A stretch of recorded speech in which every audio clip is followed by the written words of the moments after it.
আমি কত কষ্ট কইরা জীবন বাঁচি গো, বাপ আসলো না, আমি একলা একলা কত বাসাত কাম কইরা বাঁচি গো।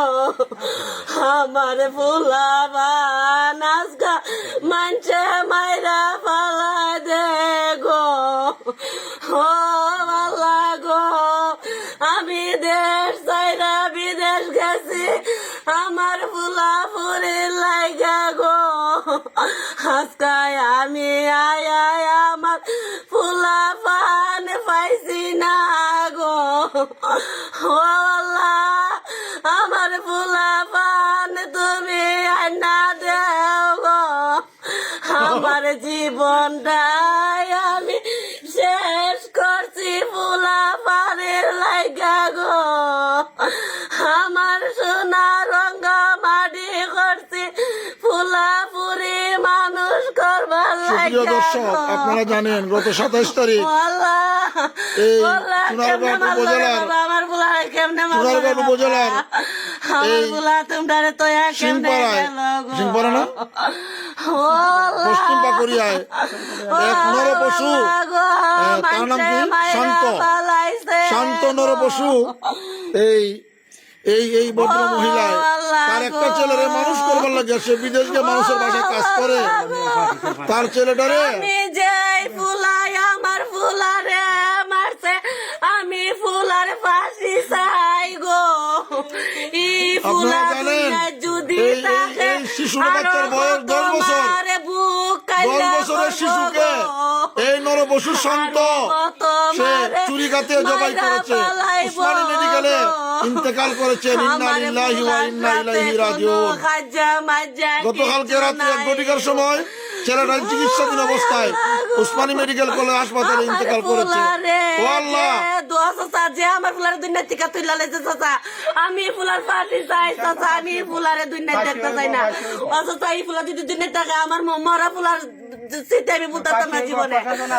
আমার ফুলার আগামীকাল 11 রোজা না 12 রোজা, কালকে 12 রোজা না, আগামীকালকে 12 রোজা, কালকে কি বার?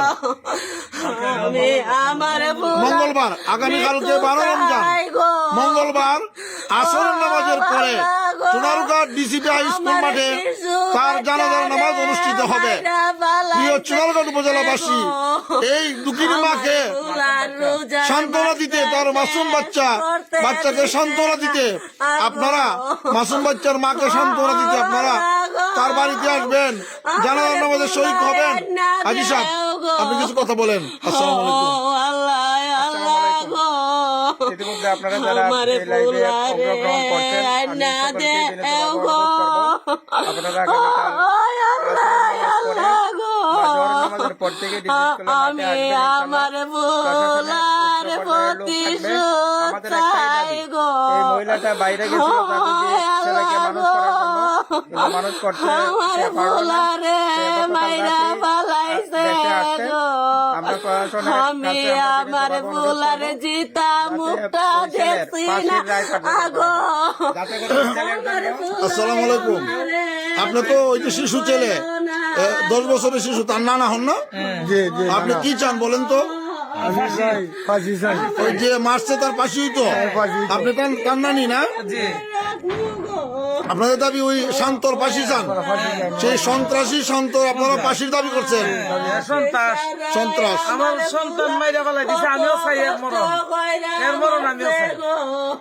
আসসালামু আলাইকুম।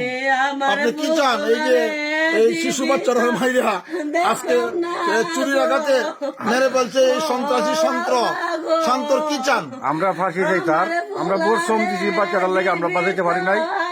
আমরা জোরভাবে অনুরোধ করে প্রশাসন, আইনজীবী, সারা বিশ্বের মানুষের কাছে আমার প্রার্থনা একটা, ওই আমি এর পাখি চাই, এর পাখি হইতো। অনেক চেষ্টা করেও বাঁচাইতে পারলেন না এই মায়ের শিশু সন্তানকে। মা বিদেশে ছিলেন, আপনি কোন সময় আসছেন? আচ্ছা মাই, আপনি কোন সময় আসছেন? আজকে বিকালে। আজকে দেখেন 11 রমজান, আজকে বিকালে উনি বিদেশ থেকে কবিলে ওনাকে 15 দিনের ছুটি দিছে। ওনার ছেলেকে দাফন করার জন্য আপনি উনি কোন দেশে থাকেন? উমান থাকে ওমান থাকেন। দেখেন মা গেছে, ছেলেটার বাবা নাই, বাবা নাই অর্থাৎ তৈয়াও নাই, মা এবং বাবার মধ্যে মানে সম্পর্ক নাই, তো বাবা নাই, কিন্তু মা তার সন্তানকে মানুষ করবার জন্য এই বিদেশে গেছে গিয়া মানুষের চাকরি কইরা গুলামি কইরা যে তার বাচ্চারা মানুষ করবো, বাচ্চারা কাম কইরা গো, ছোট থেকে বড় করছি, মানুষের বাসাত কাম করছি, উঠল মশলা বাড়ছি, বেকারি রান্না রাঁধছি, জি পুতের লাগা গো। আগামীকালকে আমার অত কষ্টর জি পুত্রে মানুষে কেমনে আগামীকালকে লাগছে গো। আগামীকালকে 12 রমজান আসরের নামাজের পরে সোনারগাঁ ডিসিপি হাই স্কুলের মাঠে তার জানাজার নামাজ অনুষ্ঠিত হবে। আপনারা জানান, আমি সোনারগাঁ উপজেলা, শায়েস্তাগঞ্জ উপজেলা, আশেপাশে যত উপজেলা আমাদের আছে, সকলের দাবি আপনারা এই দুঃখিনী মায়ের তার সন্তানের জানাজায় শরীক হবেন। মাটা শান্তি পাইতে পারে যে আমার সন্তানের জানা যায়, মানে হাজার হাজার মানুষ আমার ছেলের জন্য দোয়া করছে, হয়তো হিসাবে মা একটা শান্তি পাইতে পারে। আমার অনুরোধ থাকবে, যারা আমার মেসেজটা পাবেন, যারা আমার ভিডিওটা দেখবেন, আপনারা সবাই জানাজার নামাজে শরীক হবেন। আগামীকাল 12 রমজান আসরের নামাজের পরে সোনারগাঁ উপজেলার ডিসিপি হাই স্কুলের মাঠে তার নামাজে জানাজা শুরু হবে। আমার বিচার দিব, আমি দোষের খাসাই আমার মাসুম বাচ্চার বিচার চাই গো। সোনারগাঁ উপজেলায় এই 5-7 দিনের ভিতরে 4টি মার্ডার হয়ে গেল। আইন শৃঙ্খলার অনেক অবনতি হয়েছে চুনারঘাটে। আমি বুঝতে পারলাম না চুনারঘাটের প্রশাসনের পদক্ষেপ কি। আসলে চুনারঘাটের প্রশাসনের পদক্ষেপটা আমার কাছে কঠোর মনে হচ্ছে না, কারণ এই 3-4 দিনের ভিতরে নতুন ওসি সাহেব আসার পরেই উনি 1 মাস হয়েছে আসছেন, কিন্তু 4টা মার্ডার হয়ে গেল এই রমজান মাসের ভিতরে। তো আমি ওসি সাহেবকে দৃষ্টি আকর্ষণ করে বলছি, আপনি একটু কঠোর হন এবং প্রশাসনের দায়িত্বে যারা আছেন আপনারা সবাই সোচ্চার থাকেন, কঠোর হন, সজাগ থাকেন এবং চুনারঘাটটাকে কন্ট্রোল করেন। এটা আমাদের উপজেলা, এটা আমাদের শহর।